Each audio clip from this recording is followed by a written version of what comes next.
Dar sequência ao nosso estudo na carta de Paulo aos Romanos, ainda no capítulo de número 1.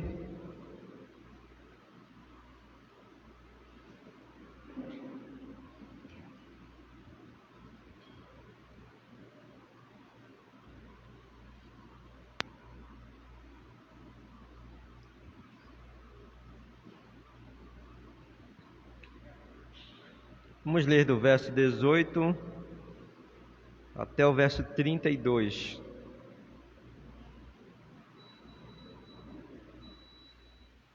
Carta de Paulo aos Romanos, capítulo 1, do verso 18 ao verso 32.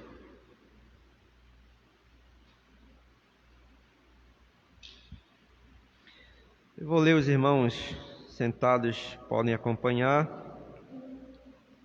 Após a leitura nós vamos orar. Assim diz a palavra de Deus: a ira de Deus se revela do céu contra toda a impiedade e injustiça dos seres humanos, que por meio da sua injustiça suprimem a verdade. Pois o que se pode conhecer a respeito de Deus é manifesto entre eles, porque Deus lhes manifestou. Porque os atributos invisíveis de Deus, isto é, o seu eterno poder e a sua divindade, claramente se reconhecem desde a criação do mundo, sendo percebidos por meio das coisas que Deus fez. Por isso os seres humanos são indesculpáveis. Porque tendo conhecimento de Deus, não glorificaram como Deus, nem lhe deram graças, pelo contrário, se tornaram nulos em seus próprios raciocínios, e o coração insensato deles se obscureceu. Dizendo que eram sábios, se tornaram tolos, e trocaram a glória do Deus incorruptível por imagem semelhante ao ser humano corruptível, às aves, aos quadrúpedes e aos répteis. Por isso Deus os entregou à impureza pelos desejos do coração deles, para desonrarem o seu corpo entre si, e trocaram a verdade de Deus pela mentira, adorando e servindo a criatura em lugar do Criador, o qual é bendito para sempre. Amém. Por causa disso, Deus os entregou às paixões vergonhosas, porque até as mulheres trocaram o modo natural das suas relações íntimas por outro contrário à natureza. Da mesma forma, também os homens, deixando o contato natural da mulher, se inflamaram mutuamente em sua sensualidade, cometendo indecência, homens com homens, e recebendo em si mesmos a merecida punição do seu erro. E por haverem desprezado o conhecimento de Deus, o próprio Deus os entregou a um modo de pensar reprovável, para praticarem coisas que não convêm. Estão cheios de todo tipo de injustiça, perversidade, avareza e maldade. Estão cheios de inveja, homicídio, discórdia, engano e malícia. São difamadores, caluniadores, inimigos de Deus, insolentes, arrogantes, orgulhosos, inventores de males, desobedientes aos pais, insensatos, desleais, sem afeição natural e sem misericórdia. Embora conheçam a sentença de Deus, de que os que praticam tais coisas são passíveis de morte, eles não somente as fazem, mas também aprovam os que as praticam.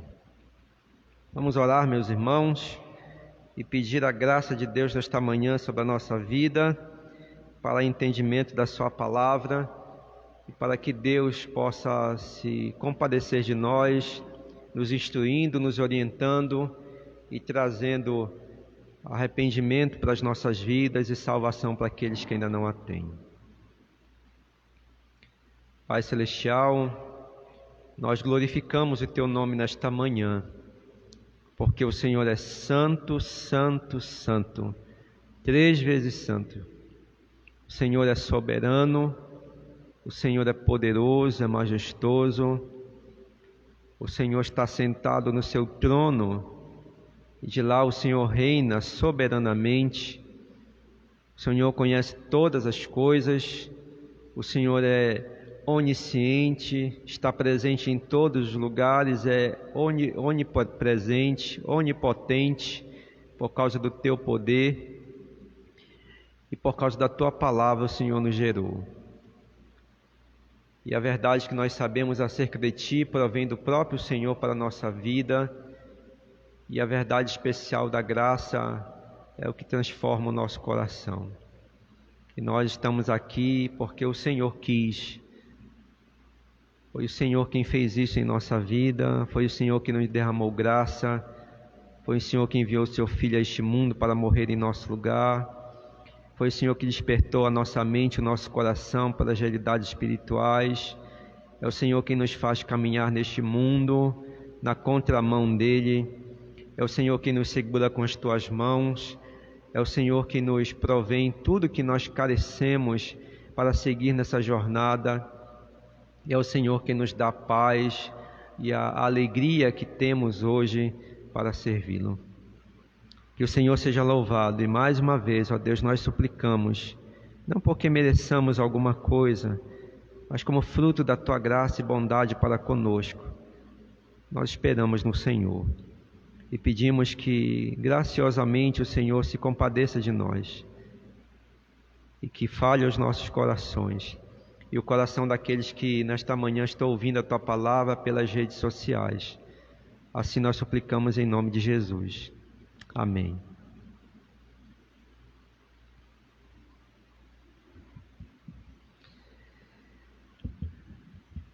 Irmãos, o apóstolo Pedro, ele tinha toda a razão quando ele escreveu na sua segunda carta que as coisas que o irmão Paulo escreveu são bem difíceis de entender, né?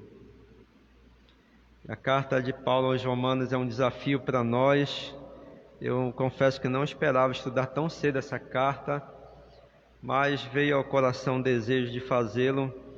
E cada vez que a gente tem que meditar sobre um texto para trazer, é um desafio, porque é a palavra de Deus, e só Deus pode trazer à nossa mente, ao coração, não só a compreensão, mas a aplicação primeiramente, para que a gente não fale aquilo que Paulo não falou, que a gente não traga uma mensagem apenas para tentar suprir a carência da igreja, mas que o desafio é tentar se aproximar ao máximo daquilo que Deus revelou ao apóstolo Paulo, o instruiu, e com a ajuda de muitos outros irmãos que já estudaram essa carta e que generosamente deixaram seus escritos para que nós pudéssemos acompanhá-los, a gente vai seguindo e o Espírito Santo vai nos ajudando, mas confesso aos irmãos que é um desafio muito grande. Quando nós terminamos a parte introdutória, no verso 17, eu fiquei me perguntando o que eu vou fazer agora, porque eu já tinha lido várias vezes esse texto e parecia que eu não sabia absolutamente nada, e de fato eu não sabia absolutamente nada. E Deus graciosamente tem sustentado, e peço aos irmãos que orem para que a gente possa compreender. Então vamos lá, irmãos, dar sequência, hoje de forma mais específica, os versos 24 a 32, sendo que a gente vai dividir hoje. Nessa parte da manhã nós vamos ler do verso 24 ao verso 27, e à noite dos versos 28 até 32. Seguindo a sequência daquilo que nós temos estudado, nessa parte da carta que vai do capítulo 1, verso 18 até o capítulo 3, verso 20, o apóstolo Paulo quer demonstrar para os irmãos a quem descreve da cidade de Roma a urgente e a importante necessidade do Evangelho de Deus chegar a este povo que vivia nessa parte ocidental do Império Romano. O apóstolo Paulo está muito animado para chegar lá, mas o seu interesse é pregar o Evangelho de uma forma urgente e para mostrar a importância desse Evangelho para esse povo que residia ali, principalmente aos não-judeus, uma vez que ele era apóstolo dos não-judeus. Ele iniciou aqui afirmando que a principal razão pela qual há uma necessidade urgente do Evangelho, e aqui uma aplicação para nós, para os nossos dias também, é porque o ser humano, por natureza, está rebelado contra Deus. Não há um ser humano na face da terra que tenha nascido que não demonstre desde cedo em sua natureza esse estado de rebelião contra Deus. E as manifestações são comuns na natureza humana. Então o apóstolo Paulo quer dizer que o evangelho é necessário, é urgente, porque o ser humano, por natureza, está rebelado contra Deus, e como resultado dessa rebelião, a ira de Deus, diz o verso 18, tem se revelado contra os seres rebelados, e esta ira, ela vai permanecer da parte de Deus sobre o ser revelado até a manifestação do dia da ira final, que vai acontecer por ocasião da volta de Jesus, que vai culminar no castigo eterno para todo ser rebelado. Ele diz no verso 18 que a ira de Deus se revela, então ela é contínua, ela não cessa. Ela se revela do céu, ou seja, da parte de Deus, contra toda a impiedade e injustiça dos seres humanos. E nós vimos que essas duas expressões são chaves nesse versículo introdutório, onde impiedade e injustiça são a quebra dos mandamentos de Deus, quebra do decálogo, a transgressão dos mandamentos.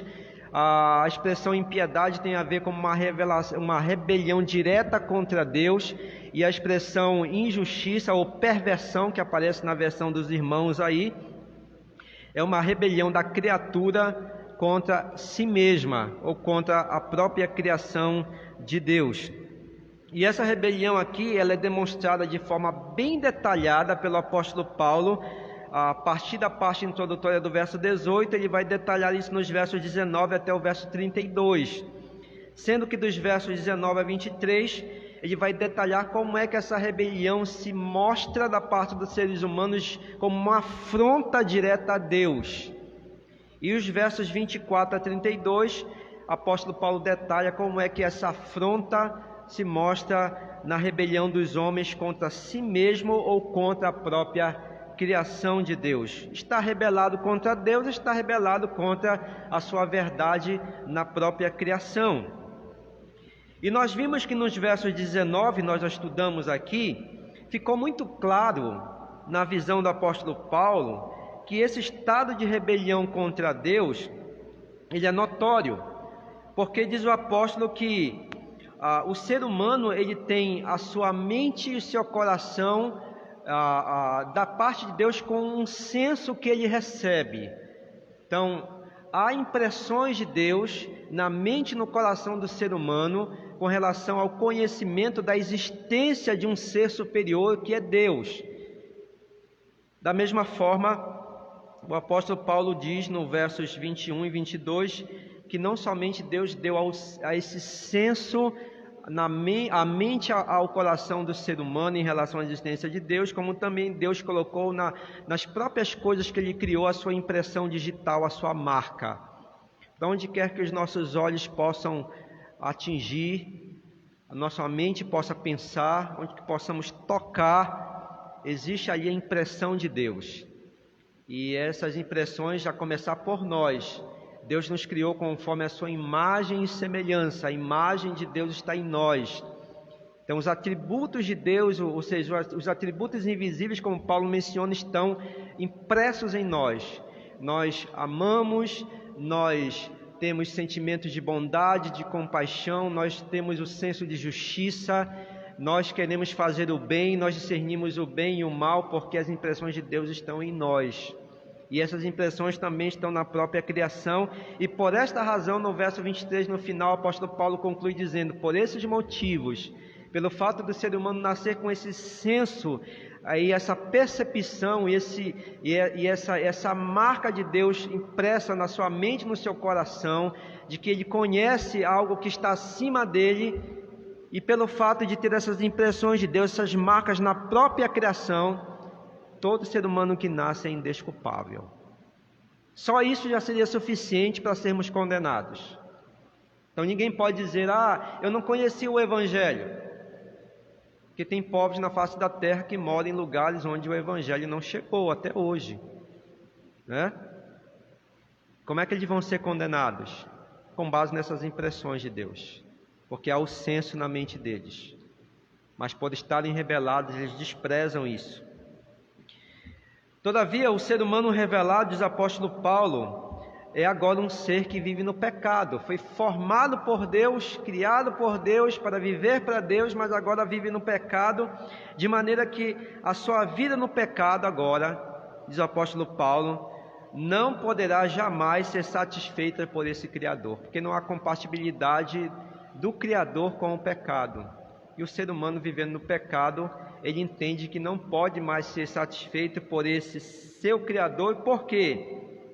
Porque tanto o Criador, como a verdade desse Criador, que foi incutida na natureza para estabelecer a ordem e o funcionamento das coisas, para dizer o que somos, o que devemos fazer, como devemos nos comportar. Então, tudo isso que vem da parte de Deus, segundo agora o pecador que vive no pecado, ele diz que isso que vem da parte de Deus não é mais compatível com a forma de vida com que o ser humano rebelado quer viver e aquilo que ele quer ser.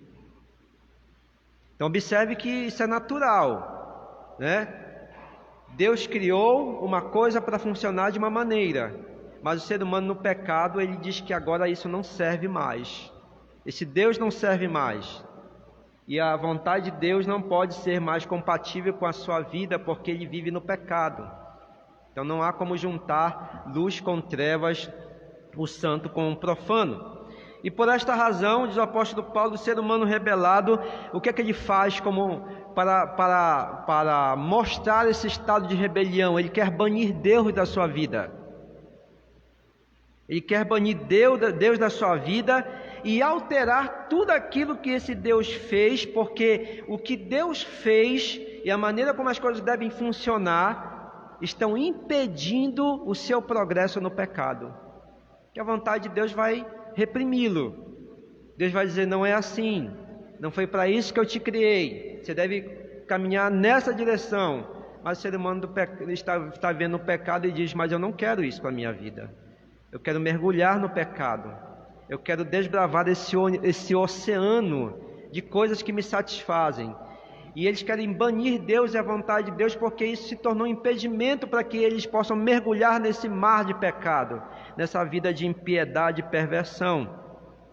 E a primeira reação que o apóstolo Paulo mostrou para a gente, nos versos 19 a 23, em relação à rebelião do homem contra o próprio Deus, é que eles deixaram de adorar a Deus como Criador, ou seja, eles não reconhecem mais a Deus como o Senhor e como Criador de suas vidas. Deixar de adorar a Deus é deixar de reconhecer a Deus como Senhor e como Criador, e consequentemente não adorá-lo mais. Segundo, eles não são mais gratos por tudo aquilo que Deus faz por eles. Deus criou todas as coisas e colocou o homem neste mundo para que ele pudesse desfrutar de todas as benesses que Deus criou. Mas o homem, por não querer mais Deus e por não querer mais adorá-lo e não querer mais ser grato a esse Deus, o ser humano então, ele vai demonstrar isso em sua vida quando vai atribuir a outras coisas a sua forma de adoração. E terceiro, verso 23, eles vão se tornar adoradores de si mesmos. O vazio que está no seu coração, que Deus criou o homem para adorar, né? Deus criou o homem para glorificá-lo. Então é isso que preenche o coração do ser humano. Mas quando o ser humano retira isso de si, ele vai ter que substituir, porque esse vazio vai ficar aí para ser preenchido. E o ser humano vai ocupá-lo com ele mesmo. O ser humano é adorador dele mesmo. Ele quer satisfazer a sua própria vontade. Então ele vai passar a adorar a si mesmo, diz o verso 23, e vai chegar a um nível tão baixo nessa questão para substituir Deus, que eles vão passar a adorar até os animais irracionais, diz o final do verso 23. Pois bem, então nós já vimos a primeira razão, que aponta com detalhes como é que funciona o estado de rebelião do homem contra Deus. A partir do verso 24 a 32, Paulo vai apresentar com detalhes a segunda razão dessa rebelião agora descrita do ser humano contra a própria criação, contra ele mesmo e as demais coisas criadas. Só vale ressaltar aqui, irmãos, para a gente não esquecer que o tema que o apóstolo Paulo está tratando nesses versos de 18 a 32 é o tema da ira de Deus, que é revelada do céu contra toda forma de rebelião dos homens neste mundo. E que na medida em que os homens avançam nesse estado de rebelião contra Deus e contra si mesmos, esse Criador, o Deus Criador, ele não se mostra passivo. Ele não é um mero espectador das coisas que estão acontecendo. Deus não está sentado no seu trono, observando os homens, e ali no seu estado de passividade, esperando ver o que vai acontecer. O apóstolo Paulo diz que, pelo contrário, Deus tem manifestado, Ele tem retribuído a essas manifestações de rebelião da parte do ser que Ele criou, aquilo que os seus atos pecaminosos merecem. O homem tem pecado e Deus tem revelado sua ira. Deus não tem estado passivo. E nós vamos ver o apóstolo Paulo detalhar isso agora nos versos 24 a 32. E o apóstolo Paulo vai mostrar isso na construção aqui que ele faz para nós, com base nos argumentos que ele vai trazer nessa abordagem. Veja aí como é que ele faz essa construção da abordagem aqui para demonstrar que Deus não está passivo. Você vai perceber que nos versos 24, versos 26 e verso 28, o apóstolo Paulo sempre vai iniciar apontando a reação de Deus contra o estado de rebelião dos homens, contra a sua afronta, e em seguida ele vai dizer o que o homem faz para que Deus reaja. Então, primeiro ele diz: Deus reage assim por causa disso aqui. Deus tem reagido assim por causa disso aqui. Deus tem reagido assim por causa disso aqui. Então veja o verso 24. Ele começa mostrando a reação de Deus, e no verso 25 ele descreve o que o homem faz. Veja comigo aí. Por isso Deus os entregou à impureza pelos desejos do seu coração, do coração deles, para desonrar os seus corpos entre si. É a reação de Deus, é a ira de Deus. Por quê? A resposta 25. Eles trocaram a verdade de Deus pela mentira, adorando e servindo a criatura em lugar do Criador, o qual é bendito para sempre. Amém. Verso 26. A reação de Deus. Por causa disso, Deus entregou as paixões vergonhosas. A razão disso, porque as mulheres trocaram o modo natural das suas relações íntimas por outro contrário à natureza. Da mesma forma, também os homens, deixando o contato natural da mulher, se inflamaram mutuamente em sua sensualidade, cometendo indecência, homens com homens, e recebendo em si mesmo a merecida punição do erro. E assim vai acontecer no verso 28, quando ele diz, mostra a reação de Deus: e por haverem desprezado o conhecimento de Deus, o próprio Deus entregou ao mundo a um modo de pensar reprovável. E as razões estão no restante do versículo 28 até o versículo 32. É assim que Paulo constrói o seu argumento aqui em relação a detalhar a forma como os homens se rebelam aqui. Agora observe uma coisa aqui. Paulo sempre inicia mostrando como é que Deus reage, ou seja, como é que Deus demonstra a sua ira. Início do verso 24, início do verso 26, início do verso 28. E o apóstolo Paulo, quando começa, parece que ele repete a mesma expressão. Observaram aí no modo de reação de Deus? Preste atenção como é que ele manifesta isso aqui. Poderia ser, a gente poderia pensar, mas onde é que está a ira de Deus aí? Se Deus está reagindo ao estado de rebelião, onde é que está a ira de Deus nesses versos iniciais 24, 26 e 28? Porque não tem nenhuma bola do céu em forma de fogo caindo sobre a cabeça dos rebelados. Não tem nenhum raio de Deus caindo para fulminar os rebelados. Não tem um estrondo no céu. Não tem nada acontecendo da parte de Deus nesse sentido para castigar os rebelados. E onde é que está a ira de Deus manifestada aí? E a expressão, e a ira de Deus, diz o apóstolo Paulo, por isso que ele repete isso, está na forma como Deus trata o pecado. E ele repete várias vezes a expressão Deus entregou. Está aí a reação de Deus à ira de Deus. Veja lá, verso 24: por isso Deus os entregou. Verso 26: por causa disso os entregou Deus. E verso 28: para dentro do contexto, naquilo que Paulo começou a dizer lá no início, ele completa: e por haverem desprezado o conhecimento de Deus, ninguém é indesculpável, o próprio Deus os entregou. Mas, irmãos, como Deus tem reagido com indignação à maneira como os seres humanos têm se rebelado? E a resposta está nesse verso que nós precisamos, nessa parte do texto que nós precisamos entender o que significa essa expressão Deus entregou. É uma expressão simples na língua grega que significa que Deus abandonou os homens no seu pecado. Simples assim.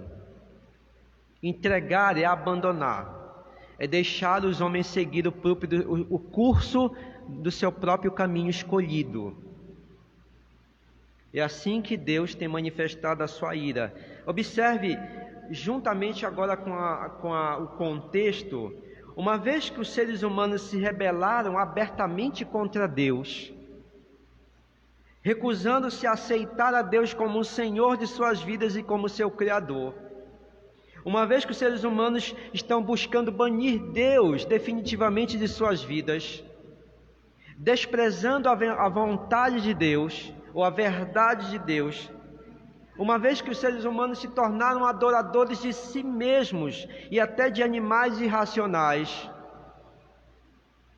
e fazendo tudo aquilo para seguir o curso das suas vidas como eles bem entendem, diz o apóstolo Paulo, Deus então, em contrapartida, reage a isso abandonando os homens, para que esses possam seguir os desejos das suas mentes e dos seus corações pervertidos. É assim que Deus tem reagido. Vamos analisar melhor isso aqui, seguindo a ordem que o apóstolo Paulo nos dá nos versos 24 até o verso 27. Como é que Deus tem reagido a isso? O que significa melhor essa expressão Deus entregar aqui?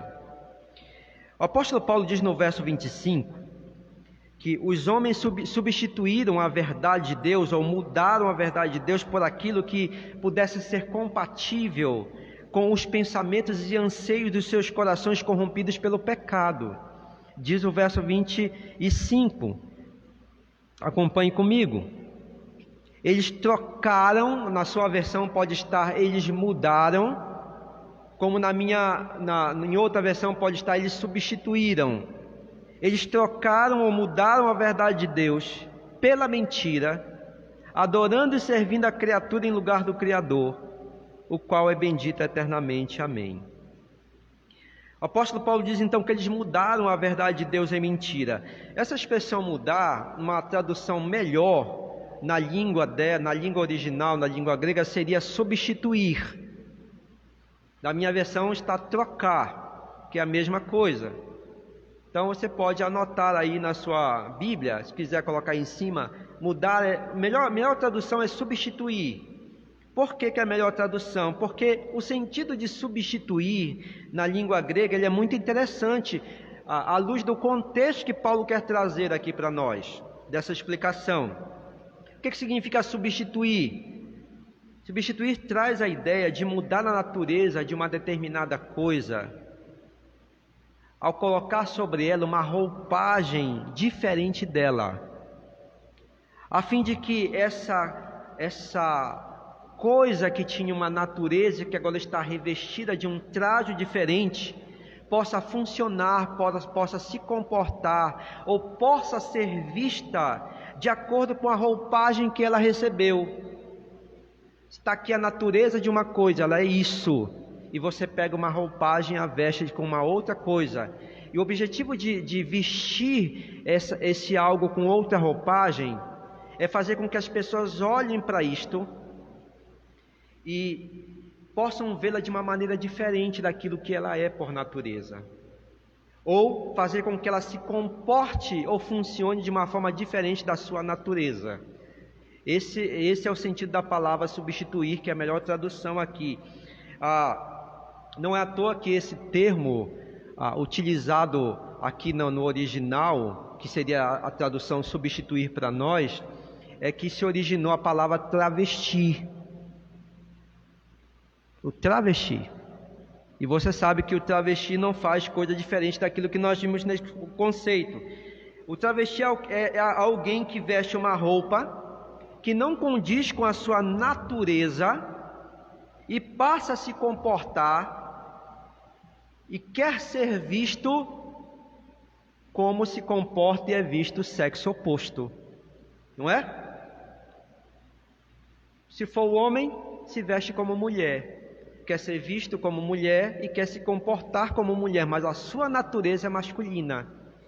A mulher, natureza feminina, ela se traja como homem, ela quer ser vista como homem e quer se comportar como homem, mas a sua natureza não condiz com seu traje. É esse o significado da palavra que Paulo utiliza aqui. O que Paulo está dizendo para nós aqui quando diz que os homens substituíram, aí no verso de número 25, a verdade de Deus pela mentira? Paulo está dizendo que o ser humano rebelado, ele não quer mais que Deus, o Criador, controle a sua vida. Porque a vontade de Deus está impedindo esse ser rebelado de seguir a vida dele de pecados. Logo, o seu desejo, preste atenção agora, é retirar toda e qualquer impressão em sua natureza e na sua forma de viver, que aponte para o Criador que o fez, para que ele se veja livre de qualquer impressão de Deus na sua vida. Então ele vai se revestir de outra coisa. Ele quer banir Deus da sua vida. Ele quer eliminar a vontade de Deus da sua vida. E ele vai se travestir de outra coisa. É isso que Paulo está dizendo aqui. Ele quer tirar toda e qualquer impressão de Deus como marca na sua vida. Deus o criou para ser macho ou fêmea, mas ele quer se travestir de outra coisa, porque ele quer eliminar, ele não quer que haja nenhuma impressão de Deus como marca na vida dele, para dizer: eu não sou desse Criador, ele não me criou, ele não me fez, eu que decido a minha vida, e eu que defino como eu quero viver e o que eu quero ser. Esse é o estado de rebelião do homem contra o Criador e contra a sua própria criação. Por isso, diz o apóstolo Paulo, o ser humano tenta se travestir ou se revestir de algo que não é compatível à sua natureza, ou seja, Deus o criou conforme a sua imagem e semelhança, Deus criou cada um conforme a sua espécie, está lá em Gênesis. Mas o homem quer se revestir de outra coisa, se travestir de outra coisa, e passa a se comportar conforme o traje que ele, como ser humano rebelado, determinou para si mesmo, e que, segundo o seu coração e a sua mente corrompidos, é o que vai agora determinar o que ele quer ser e como ele vai funcionar neste mundo.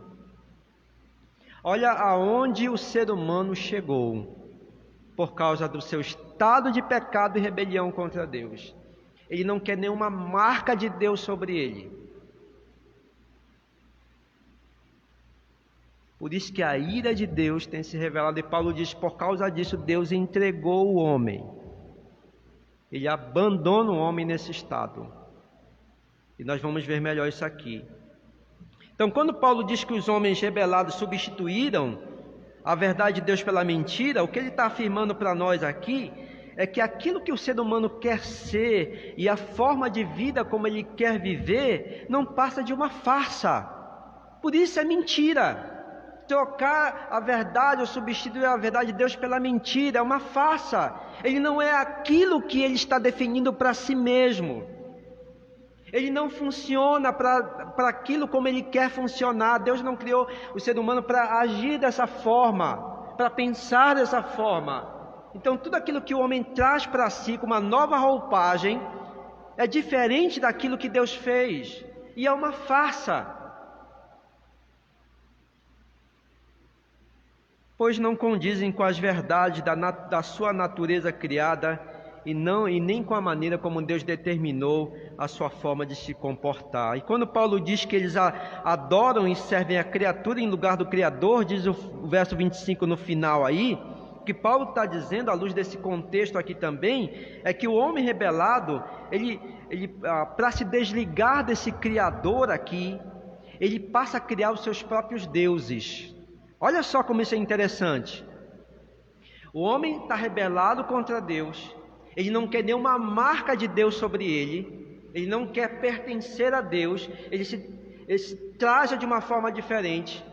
E quando Paulo encerra dizendo no verso 25 que eles passam a adorar a criatura em lugar do Criador e o homem adorador dele mesmo, sabemos que não existem outros deuses. Outros deuses são invenções da própria mente e corações corruptíveis dos seres humanos. O homem cria isso para ele. Por que os homens fazem isso? Porque são deuses forjados pela mente e coração do homem, onde esses deuses apresentam paixões e desejos humanos. E por que deuses com paixões e desejos humanos? Porque são deuses com as qualidades que podem corresponder aos desejos e aos anseios e e à vontade pervertida justamente da mente e do coração do homem rebelado. Já repararam que as divindades criadas pelo ser humano, forjadas pela mente e coração dos homens, eles são compatíveis com a forma de vida como eles querem viver?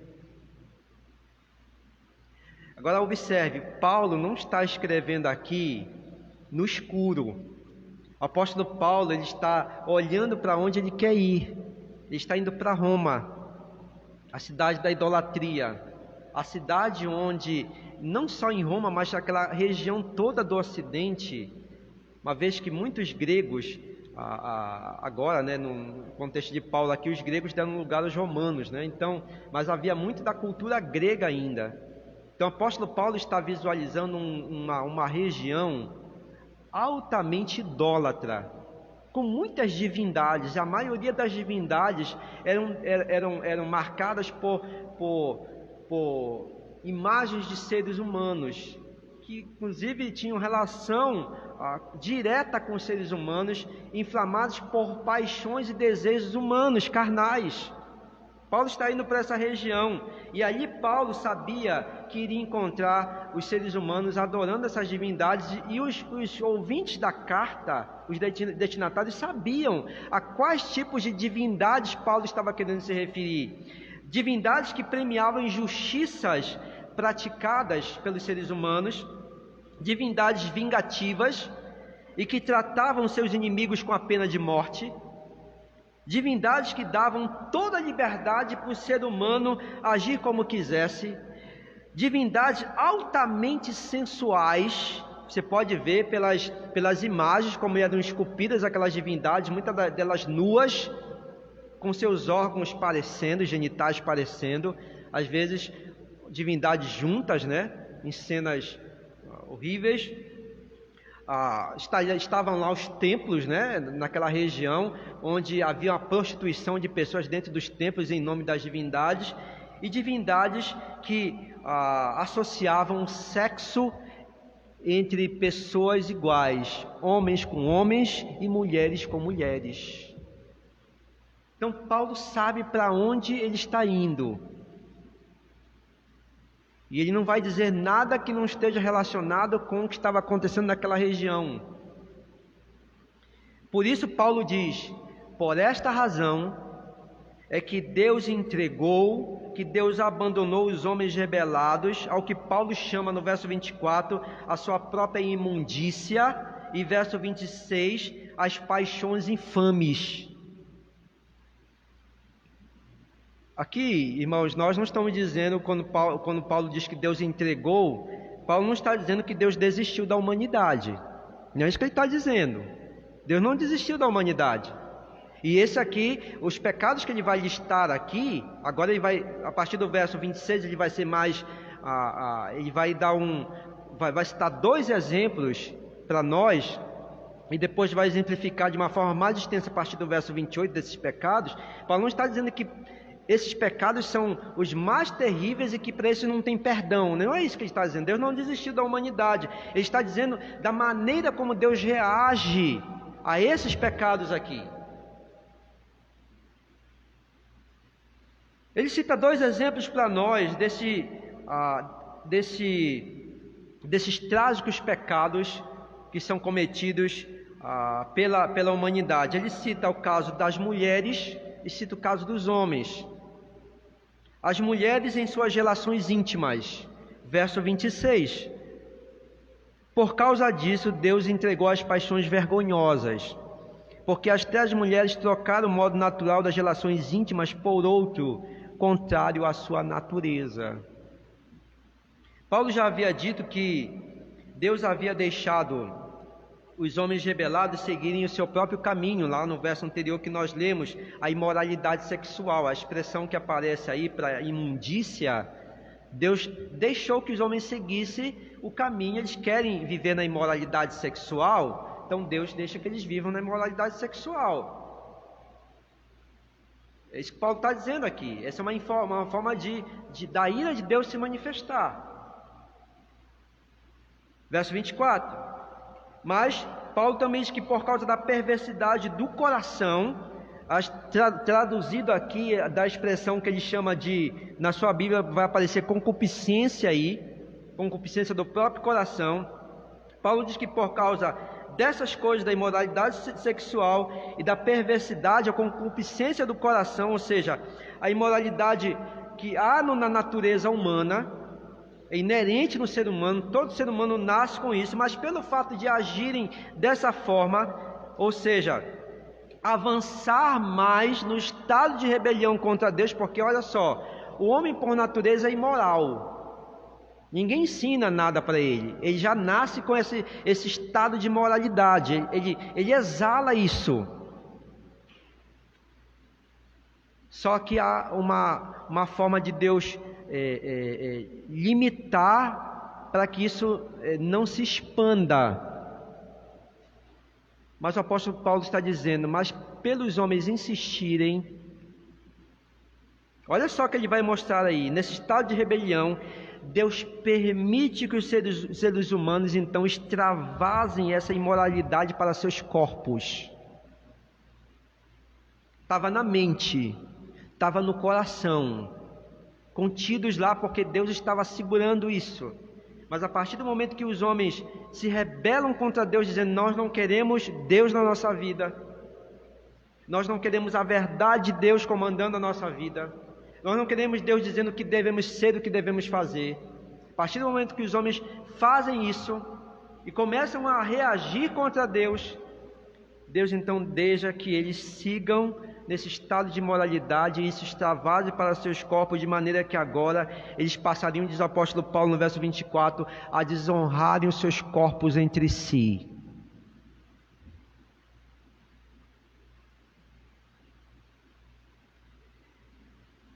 Irmãos, Deus criou os nossos corpos para uma finalidade. Deus criou os nossos corpos para a santidade, não para a imoralidade sexual. E nesse aspecto que Paulo vai tratar nesses versos 26 e 27, do contexto da imoralidade, da parte sexual, ao citar esses 2 exemplos de homem e mulher, como se passaram a se comportar, Deus criou o homem para honrar o seu corpo através do sexo heterossexual e monogâmico dentro do casamento. Deus não criou a relação sexual para fora do casamento e entre pessoas diferentes, homem e mulher, macho e fêmea. Foi assim que Deus construiu as coisas.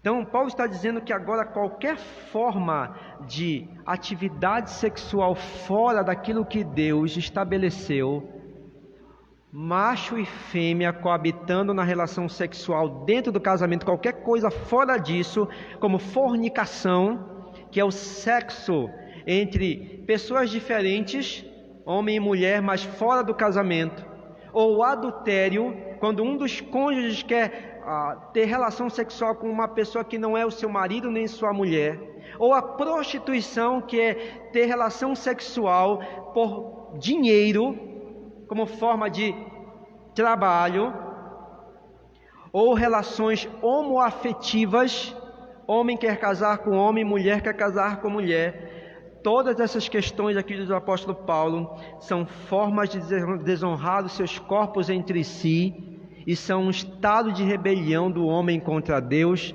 que agora são deixados por Deus para fazerem isso.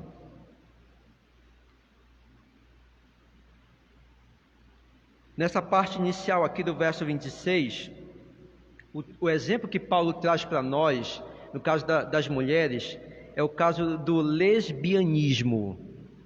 Está muito claro aqui, quando diz que as mulheres deixaram o seu modo natural de ter relações com o outro, ou seja, mudar o modo natural de se relacionar sexualmente. Segundo Paulo aqui nos diz, esta é uma forma de desonrar o corpo que Deus nos criou. E Paulo diz que por causa disso a ira de Deus tem se revelado, ou seja, Deus entregou às mulheres rebeladas suas próprias paixões desonrosas.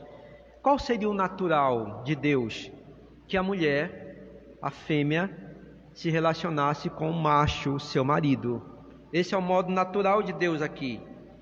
Mas as mulheres resolveram mudar isto, porque elas não querem que Deus determine nada em suas vidas. E elas disseram: nós não queremos Deus, nós não queremos Deus coordenando a nossa vida, dirigindo as nossas vidas.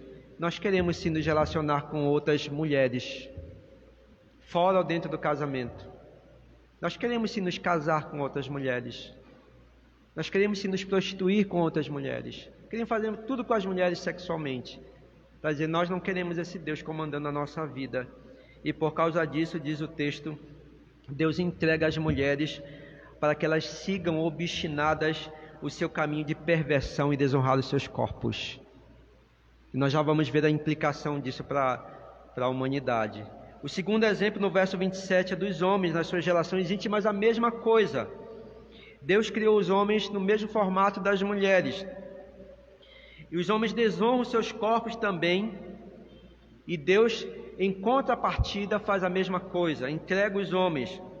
O que Paulo está tratando aqui no verso 27, quando diz: da mesma forma também os homens, deixando o contato natural da mulher, se inflamaram mutuamente em sua sensualidade, cometendo indecência, homens com homens, e recebendo em si mesmo a merecida punição do seu erro. O apóstolo está tratando do homossexualismo. Isso não era uma novidade na época de Paulo, não é coisa dos nossos dias. E há muito tempo isso. Tanto o lesbianismo como o homossexualismo não era da época de Paulo, até antes. Mas o que chama a atenção aqui nesses dois versos que Paulo usa no exemplo de mulher e homem aqui, é o uso do termo na língua grega que o apóstolo Paulo faz para homem e mulher. Na sua versão e nessa minha aqui, está homem e mulher, ou mulher, homem, né? As mulheres deixaram contato, os homens também. Mas no original não está assim. Está fêmea e macho. É assim que está. A grande pergunta é por que Paulo mencionou fêmea e macho e não homem e mulher, ou mulher ou homem, na forma como ele trata aqui. Paulo faz questão de usar, irmãos, aqui a definição biológica nesses dois termos, para não dar margem para nenhuma outra forma de interpretação. É isso que ele faz aqui. Ou seja, porque nos dias do apóstolo Paulo, e principalmente para onde ele está indo, para Roma e para aquela região do Ocidente, havia a tendência, sim, de se pensar que o homem e mulher podiam ser qualquer pessoa numa relação sexual. Isso é muito interessante aqui. É o que a ideologia de gênero prega hoje, não é? Que a criança, até os 10 anos de idade, o pai não pode influenciar na vida dela, das suas escolhas. E depois ela vai decidir o que ela quer ser. Se ela quer ser homem ou se ela quer ser mulher. A ideologia de gênero já estava presente na época de Paulo. Só não tinha um nome, né? Mas já estava presente lá. O lesbianismo aqui, o homossexualismo, na época de Paulo, eram tidos como comum, com a maior naturalidade para todas as pessoas. Homens casavam com homens, mulheres casavam com mulheres, e para ninguém dizer assim, é da nossa época isso agora aqui, olha o que acontecia na época de Paulo. Homens moravam com crianças. Sabe o que é isso hoje traduzindo? O que é isso hoje traduzindo? Pedofilia. Mas na época de Paulo tinha. Homens que moravam com crianças. A chamada pederastia, né? Diziam, não, é para... Desde cedo queremos formar o cidadão. E moravam juntos. E aí você entende que havia também a relação. Mas era comum na época de Paulo. Não é coisa nova, não. Para termos uma ideia, como essa questão era forte nesses dias lá, dos 15 imperadores que nós tivemos em Roma, lá naquele período, 14 eram homossexuais. Nero era casado com um homem.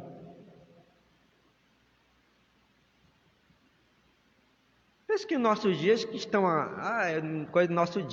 nossos dias que nós estamos vivendo uma época aflorada, na época lá, isso era comum. Então, quando Paulo menciona as palavras no original aqui, macho e fêmea, ou fêmea e macho, ele quer mostrar que tais relações são de fato uma perversão da ordem natural criada por Deus, ou seja, uma alteração não autorizada pelo Criador, forjada pelos homens, uma farsa para se desligar de Deus, para não ter nenhuma impressão de Deus em suas vidas, para eliminar Deus de fato e de verdade, para não querer a verdade de Deus comandando a sua forma de ser e de agir. E eu encerro nesta manhã com 2 aplicações, irmãos, para nós. Primeira delas. Bom, de que maneira esta forma de Deus manifestar aqui a sua ira, ao abandonar, como Paulo cita aqui, os homens em seu caminho pervertido, Deus entregar, como é que isso pode ser considerado como uma punição? Que ira é manifestação de Deus contra o pecado, né? Mas como nós vimos, não tem nenhum raio caindo na cabeça de ninguém, não tem gente morrendo por causa disso, né? Diretamente Deus não está mandando bola de fogo para matar ninguém. Mas como é que isso pode ser, a entrega que Deus faz, o sentido de abandonar, como é que isso pode ser considerado como a ira de Deus ou como uma punição? A gente sabe que a tendência do homem natural é para o pecado. Irmãos, nós só não avançamos mais, preste atenção nisto, em cometer muito mais pecados, porque nós somos contidos, freados por Deus. Grave isso daí. Isso aplica a mim e a você. Não pense porque você é crente que você está resguardado. Quem está de pé, veja que não caia. Vacile e abandone Deus. Deixe de fazer a vontade de Deus e você vai ver onde você vai dar. Porque a nossa velha natureza ainda está aqui. Nós não estamos ainda no céu, nós estamos aqui na terra. A nossa natureza é propensa a desbravar esse oceano. Nós somos como um grande volume de água que está sendo impedido de desaguar, de avançar por causa da barreira imposta. Já viram a represa como é? Aquele mundaréu de água. E o que para aquele mundaréu de água? Aquela barreira que é posta lá. Aí quando abre um pouquinho a comporta, né? Aí vaza aquela quantidade de água. Quando fecha a comporta, a água fica represada. Já viram isso? Já viram quando uma represa,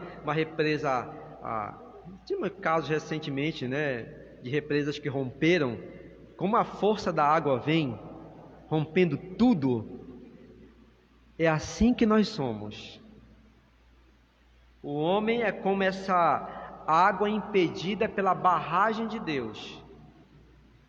Para alguns, Deus tira aqui e ali o bloqueio e deixa que vazem. Olha só, Deus tira o bloqueio para que esses vazem e sigam o seu curso como desejam. Mas sabe onde é que vai dar isso? Em ruína. É para esses, e aqui eu quero fazer essa observação na explicação de Paulo. Por que é uma ira de Deus manifestada quando Deus abandona o homem ao seu próprio caminho, para que ele siga o curso daquilo que está dentro do seu coração, da sua mente pervertida? É porque quando Deus faz isso, Deus deixa de intervir na vida dele. Até então Deus faz bloqueios, mas quando Deus deixa de intervir na vida deles, e eles vão fazer exatamente de uma maneira muito mais extensiva tudo aquilo que a sua mente e o seu coração corrompidos querem fazer. Agora imagine um homem vivendo para si mesmo, livre. Você tem algum exemplo disto? Olha a nossa sociedade aí. Por que tem algumas pessoas que avançam tanto no pecado? Você diz, não, tem algumas pessoas que não, eu acho que não é isso não, porque tem algumas pessoas que, olha, se analisarmos, são pessoas que são bondosas, fazem caridade, não são criminosos, não matam ninguém, não é? Não sequestram ninguém, são consideradas como escórias da sociedade, não se prostituem, não cometem nenhum tipo de pecado mais agressivo. Tem pessoas que são bacanas, né? Ajudam até a sociedade, não se corrompem com os maus costumes, têm um senso do certo e do errado, né? Não fazem coisas pervertidas, são excelentes famílias, bons vizinhos, fazem as coisas corretas, honestas, só não são crentes. Então, essa filosofia está errada, esse pensamento está errado, de que tem uma barragem, porque alguns realmente são assim, mas outros não são.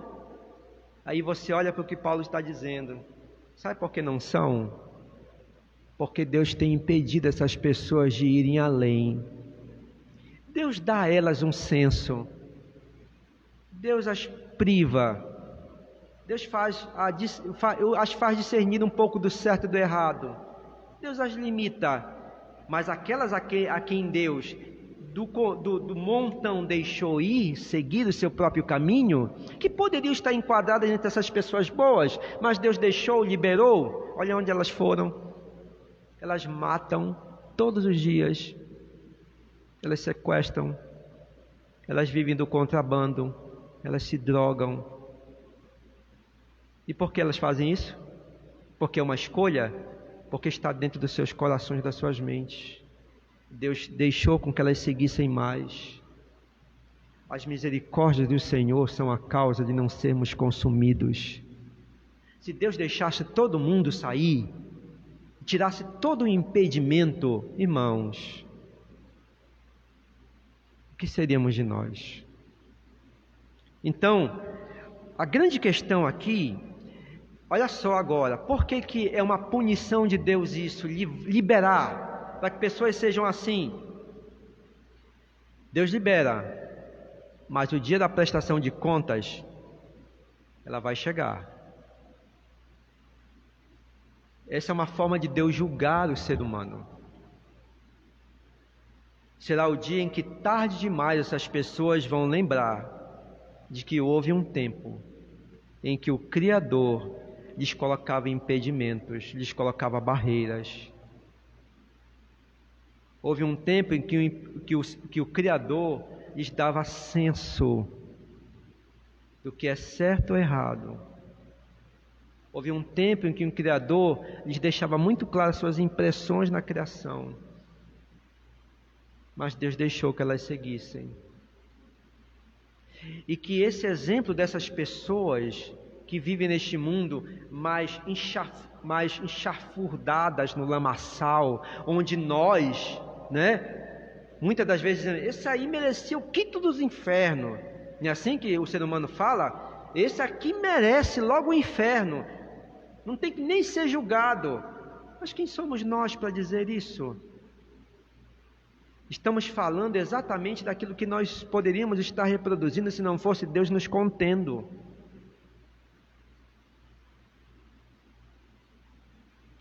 Mas quando Deus deixa, irmãos, o descaso de Deus, o desagrado de Deus, melhor dizendo, o abandono de Deus, é pior do que um fogo lançado do céu sobre a pessoa.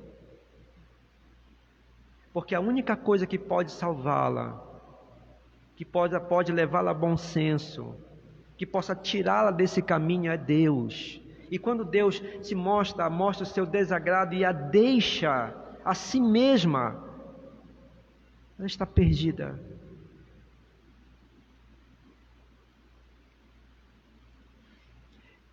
O crente sente isso na pele quando ele está afastado de Deus. Porque chega um tempo em que ele começa a vir aqueles incômodos e ele não consegue retornar, porque ele não tem forças dele mesmo, ele precisa de Deus. Mas ele percebe que ele está separado de Deus. E chega um momento que parece que ele quer orar, ele quer buscar a Deus, mas ele não tem forças. Ele sente um vazio dentro dele. Ele não sente ânimo para orar, para buscar a Deus. E quando ele quer orar, ele não consegue. Quando ele quer ler a Bíblia, ele não consegue ter aquele momento de paz. Ele vive intranquilo. Há uma luta da angústia e ao mesmo tempo com o desejo de satisfazer a vontade, não consegue parar. E ele chega até um ponto que ele chega a esse consenso: parece que Deus se afastou da minha vida, parece que Deus não está mais comigo. Antes eu até tinha um senso da presença de Deus, mesmo pecando. Antes até eu sentia um incômodo, era o senso de Deus me mostrando que aquilo estava errado, mas agora eu não sinto nada. E isso incomoda. Porque foi tanto no pecado, mesmo tendo da parte de Deus as orientações, não vá por esse caminho, não vá, mas a insistência do crente o levou a tal ponto que agora ele não sente mais nem essas manifestações do senso da presença de Deus. E ele está apavorado, porque se ele morrer assim, ele não sabe se ele foi salvo ou não. E ele não tem forças para buscar a Deus. Alguém já passou por isso?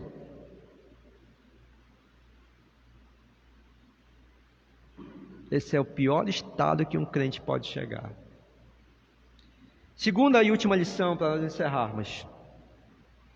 Os pecados do homossexualismo, do lesbianismo, listados aqui pelo apóstolo Paulo, nos versos 26 e 27, são um dos mais ofensivos contra Deus. Paulo não os citou como exemplo do nada. Poderia citar muitos outros, como a lista que ele vai citar daqui a pouco, a partir do verso 28. Mas ele especificou esses dois, são dos mais ofensivos. À luz daquilo que a palavra de Deus ensina nos versos 26 e 27, o propósito daqueles que caminham no pecado é acabar com a identidade, como nós vimos, com a qual eles foram criados por Deus, o Criador. Eles querem acabar com essa marca de macho e fêmea. Nós já estudamos isso aqui. Ou seja, o desejo do ser humano, ao cometer esse tipo de pecado, do homossexualismo, do lesbianismo, é tentar apagar a imagem de Deus na sua própria natureza. É apagar a imagem de Deus e acabar com essa impressão que Deus deixou em cada um deles. E obviamente, quando você acaba com essa imagem, você destrói um outro conceito que Deus criou no início lá, que é o conceito de família. Então esse é o desejo do ser rebelado. Mas irmãos, essa farsa dos rebelados nós já vimos a tradução aqui, a farsa dos rebelados em tentar colocar essa outra vestimenta, essa outra roupagem sobre si mesmos, para tentar substituir aquilo que Deus já estabeleceu, tem um preço muito alto. Porque ao tentar apagar as impressões do Criador em suas próprias vidas, o pecador rebelado, preste atenção agora, está acabando, está destruindo com as únicas e válidas impressões que ainda lhes restam do bom senso que Deus lhes deixou. Preste atenção nisso. O ser humano no pecado, quais são as únicas impressões que ele ainda tem? Estou falando do homem para ser salvo, mas do pecador, sem Deus, ele tem impressões, não tem? Da parte de Deus tem. Quais são as impressões? O senso na mente e no coração da presença de um ser superior que é Deus. Isso está nele, ele nasce com isso. E qual é a outra impressão? As digitais de Deus na própria criação, ele não tem isso. Mas quando ele tenta acabar com essas únicas impressões que ainda lhe restam, o que ele está fazendo? Está acabando com as únicas coisas que ainda podem lhe dar uma percepção de Deus. Ou seja, estão se afastando mesmo de Deus, e sem essas impressões, desse senso da parte de Deus, e sem essas impressões das marcas de Deus na sua vida, na sua própria vida, o ser rebelado passa a caminhar na mais completa escuridão. As trevas que se tornam trevas ainda maiores. E ele passa a caminhar neste mundo sem referência nenhuma e sem freio algum. Qual é o destino disso? É a morte eterna.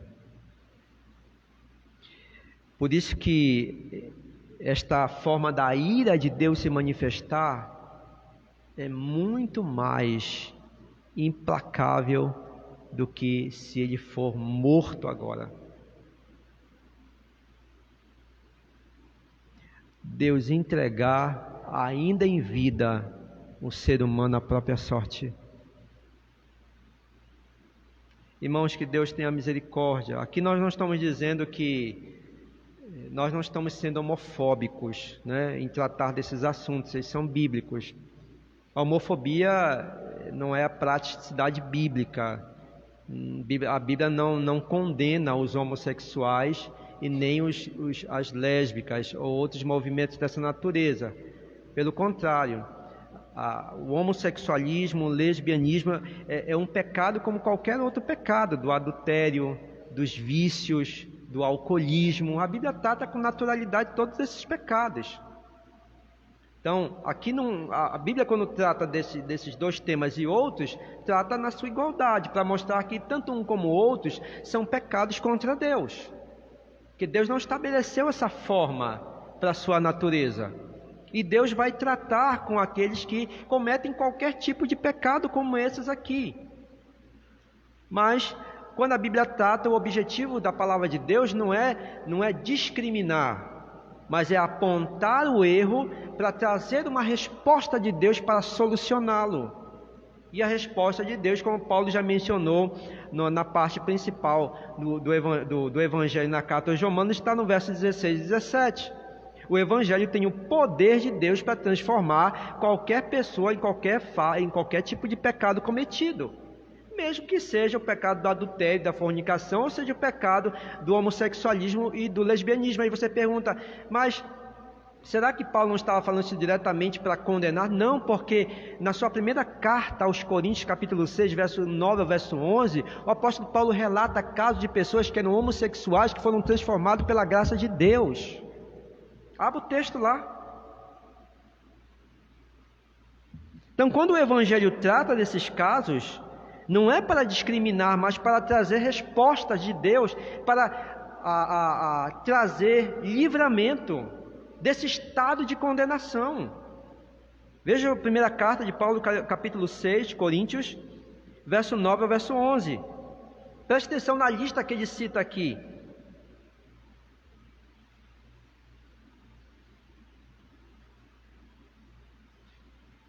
Verso 9, capítulo 6, primeira carta aos Coríntios. Ou vocês não sabem que os injustos não herdarão o reino de Deus. Não se enganem, agora ele vai citar a lista dos injustos: nem imorais, nem idólatras, nem adúlteros, nem efeminados, nem homossexuais, nem ladrões, nem avarentos, nem bêbados, nem maldizentes, nem roubadores herdarão o reino de Deus. Alguns de vocês eram assim como efêmeros, efeminados, homossexuais. Alguns de vocês eram ladrões, alguns de vocês eram adúlteros, alguns de vocês eram assassinos, mas vocês foram lavados, foram santificados, foram justificados no nome do Senhor Jesus Cristo e no Espírito do nosso Deus, para mostrar que o Evangelho, quando trata desses pecados, quaisquer que sejam eles, o Evangelho traz uma porta aberta da parte de Deus para transformar essas vidas, não para condená-las, mas para dar a elas a oportunidade de ouvir um Evangelho que é o poder de Deus para a salvação de todo aquele que crê, não importa quais sejam eles. Só há um pecado nas Escrituras para o qual não há perdão, e é o pecado contra o Espírito Santo. Fora esse, todos os demais, não importa qual seja o tipo da rebelião do pecador, na sua forma mais agressiva, o Evangelho pode transformar a sua vida, pode mudar seu coração, e o tal homem ou mulher pode sair do estado de condenação para poder entrar no reino de Deus. Irmãos, que Deus abençoe a nossa vida nesta manhã e nos ajude a lembrar que nós, crentes no Senhor, também éramos indesculpáveis. Talvez você possa estar lembrando que você não era um pecador grosseiro, que você não chegou a um estágio mais avançado, mas lembre-se, porque Deus lhe colocava freios, e Deus impediu que você demonstrasse a sua perversão, a sua impiedade de uma maneira maior e mais extensa, porque Deus o privou, mas que você poderia ser contado como esses, mas pela graça de Deus, Deus alcançou o meu coração e o seu coração, para não chegarmos a esse ponto, para nos ensinar que Deus pode alcançar outros corações também, de pessoas que você tem pensado nesta manhã, que são pessoas como essas que o apóstolo Paulo descreve aqui, para não discriminá-las e não condená-las, mas para que você pregue a elas o Evangelho, para que você entenda que há ainda uma porta aberta da parte de Deus, para que mesmo que elas cometam esse tipo de pecado, mas esse não é o mais ofensivo, é um dos mais ofensivos, mas elas têm uma oportunidade diante de Deus para serem salvas, e só o Evangelho pode transformar suas vidas, mudar a sua natureza e seus corações, e que Deus nos ajude nisso, a nos lembrarmos para não nos esquivarmos, para não condená-los, mas para pregar o Evangelho. Amém, irmãos? Então vamos ficar em pé e vamos encerrar.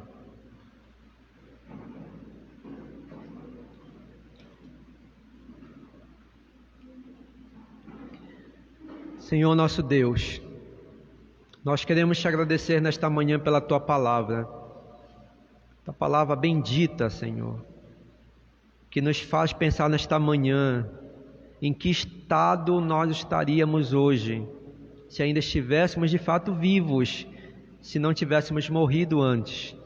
Em que estado nós estaríamos se antes de conhecermos a Cristo, o Senhor tivesse nos liberado, entregue, tivesse nos deixado seguir o caminho da nossa perversidade e da nossa impiedade, onde nós estaríamos e como estaríamos vivendo se o Senhor não tivesse colocado freios em nossa mente, em nossos corações e em nossas ações.